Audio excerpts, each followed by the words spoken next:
আসসালামু আলাইকুম দর্শক, আজ আমি নিয়ে এসেছি এই যে ডাঁটা শাক। এগুলো বৈশাখ মাসের শুরুতেই কিষানীরা খেতে যে ডাঁটা শাকগুলো লাগায়, একদম নরম তুলে খুবই মজা হয় এই ডাঁটা শাকটা। এই ডাঁটা শাক আমি কিভাবে রান্না করছি সেটাই আমি আপনাদের সঙ্গে এখন শেয়ার করব। প্রথমে চুলায় আমি একটি কড়াই বসিয়ে দিয়েছি। এখন এই কড়াইয়ের মধ্যে আমি তেল দিয়ে দিচ্ছি। তেলটা পছন্দ মতো দিয়ে নিতে হবে, বেশিও না কমও না, যতটা লাগে। এরপর দিয়ে দিচ্ছি হলো শুকনো মরিচ। এই যে কয়েকটা শুকনো মরিচের টুকরা দিচ্ছি, মানে 2টা শুকনো মরিচ। একটু ভেজে নিচ্ছি। মরিচটা একটু ভেজে নিলে একটা সুঘ্রাণ বের হয়, শাকটা খেতে দুর্দান্ত সুস্বাদু হয়। মরিচটা ভেজে নিয়ে কালারটা যখন চেঞ্জ হয়ে গেল, এখন এর মধ্যে দিয়ে দিচ্ছি পরিমাণ মতো রসুন। এই যে রসুন কুচি দিয়ে দেওয়া হলো। এবার দিয়ে দেওয়া হবে কিছু পেঁয়াজ কুচি। এই যে পেঁয়াজ কুচি দিয়ে দেওয়া হলো। এবার একটু নেড়ে চেড়ে এগুলোকে হালকা ব্রাউন কালার করে নিতে হবে। এই যে দেখুন, আমার মরিচ, পেঁয়াজ এবং রসুনগুলো খুব সুন্দরভাবে লালচে করে ভেজে নেওয়া হয়ে গেল। দেখলেন তো? ঠিক এভাবে করে প্রথমে ভেজে নিবেন। যেহেতু শাকটা আমরা সিদ্ধ করি নাই, শাকটা আমরা একদম ইনটেক অবস্থায় দিয়ে দিচ্ছি। নরম জালি শাক তো, নতুন শাক, এর জন্য এটা টেস্টি হবে আলাদা। এই যে শাকটা দিয়ে দিলাম তেলের মধ্যে, তেল, মরিচ, পেঁয়াজ, রসুনের মধ্যে। এখন মরিচটা আমরা দিই নেই, মরিচটা আমরা দিব পরে।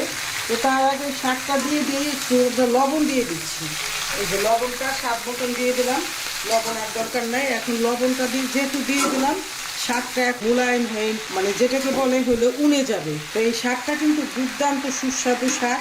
এই নতুন অবস্থাতে এই শাকটা খাবেন, দেখবেন যে এই যে বৈশাখের প্রথমে যে শাকগুলো উঠে খেতে, এই শাকগুলো খেতে দুর্দান্ত সুস্বাদু হয়। আর এই শাকগুলো আলাদা করে সিদ্ধ করে নেওয়ার কোনোই দরকার নাই।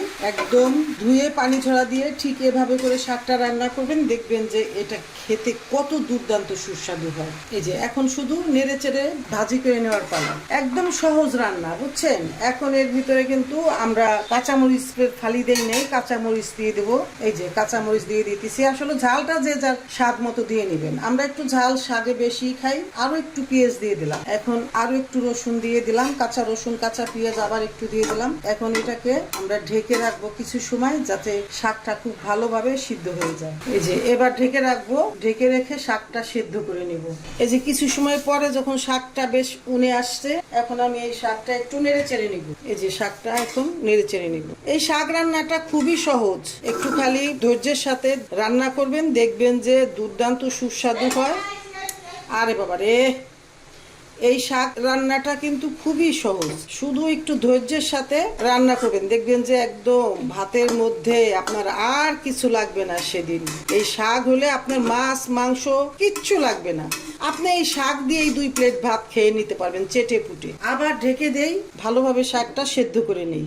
আমি আবার একটু নেড়ে নেই। এই যে দেখুন, শাকে কিন্তু এখন অনেক পানি উঠেছে। ভয় পাওয়ার কোনোই কারণ নাই। এই শাকের পানি কিন্তু একদম শুকিয়ে যাবে, এবং শুকিয়ে নিতেও হবে, তা না হলে কিন্তু এই শাকের টেস্ট আসবে না। এই যে আপনারা যে শাকের এইগুলো দেখতেছেন না, ডাঁটাগুলো দেখতেছেন না, এগুলো কিন্তু ভাজি ভাজি হয়ে যাবে, বেশ ভালো লাগবে। কারণ নরম কচি ডাঁটা তো, এই ডাঁটায় কোনো খারাপ লাগবে না, বরঞ্চ অনেক বেশি ভালো লাগবে। ডাঁটা সহই আমরা নিছি, কেননা এটা খুবই নরম শাক এবং নরম ডাঁটা ছিল। একদম প্রথম ক্ষেতের ফসল, প্রথম ক্ষেতের শাক। আমি আপনাদের রান্না করে বাকিটা দেখাবো যে আমার শাকটা রান্নার পরে কেমন হলো। এই যে শাকটা এইভাবে করে নেড়ে চেড়ে নিতে হবে, একটু নরম করে নিচ্ছি। সিদ্ধ যখন হয়ে গেছে তখন এভাবে করে হাত দিয়ে, মানে নাড়ুনি দিয়ে এভাবে করে নরম করে নিতে হবে, তাইলে এটা আরো বেশি ভালো লাগবে। মানে সমস্ত তেল, মশলা, কাঁচা মরিচ, পেঁয়াজ, রসুন, তারপরে শুকনো মরিচের সেন্ট সব কিছু এর ভিতরে চলে যাবে, এবং এটা খুবই খেতে সুস্বাদু হবে। এভাবে করে যখন সিদ্ধ হয়ে যাবে শাকটা, ভালোভাবে সিদ্ধ হওয়ার পরে এইভাবে করে নেড়ে চেড়ে নিবেন, দেখবেন যে এটা দুর্দান্ত সুস্বাদু হবে। এই যে নেড়ে চেড়ে নেওয়া হয়ে গেল। এই যে দেখুন কতটা ইয়াম্মি ইয়াম্মি দেখাচ্ছে। এখন এটাকে আরো একটু ভাজা ভাজা করে নিব, তাহলেই বাস হয়ে যাবে। এই যে রান্না হয়ে গেল আমার শাক ভাজি। এখন এই শাক ভাজিটা গরম ভাতের সাথে জমিয়ে খাওয়ার পালা। ধন্যবাদ দর্শক আপনাদের যদি আজকের এই ভিডিওটি ভালো লাগে, তাহলে ভিডিওতে একটি কমেন্ট করে ভিডিওটি শেয়ার করার জন্য অনুরোধ রইল আপনার ফ্রেন্ডস এন্ড ফ্যামিলির মাঝে। এত সময় আমার পাশে থাকার জন্য আপনাদের অসংখ্য অসংখ্য ধন্যবাদ। ভালো থাকুন, সুস্থ থাকুন। কেমন? আল্লাহ হাফেজ।